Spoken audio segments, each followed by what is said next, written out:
তাকওয়াবান মানুষ যদি ক্ষমতা পেয়ে যায়, সে ক্ষমতা পাওয়ার পর জিনার কাজে লিপ্ত হবে না, কারণ তার মধ্যে ভয় আছে। কার? যদি কোনো তাকওয়াবান মানুষ চেয়ারম্যান হয়, মেম্বার হয়, তাহলে ভিজিটি ভিজিয়ে বয়স্ক ভাতা, বিধবা ভাতা, পঙ্গু ভাতা, মাতৃকালীন ভাতা বিক্রি করবে না।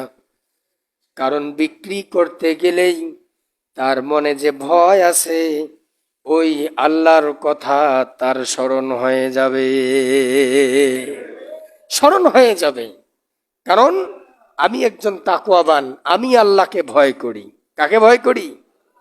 তার স্মরণ হবে যে আমি আল্লাহকে ভয় করি, সুতরাং আমার এই ক্ষমতা চিরস্থায়ী নয়, ক্ষমতা এই আছে এই নাই, সে কখনো এই কাজ করবে না।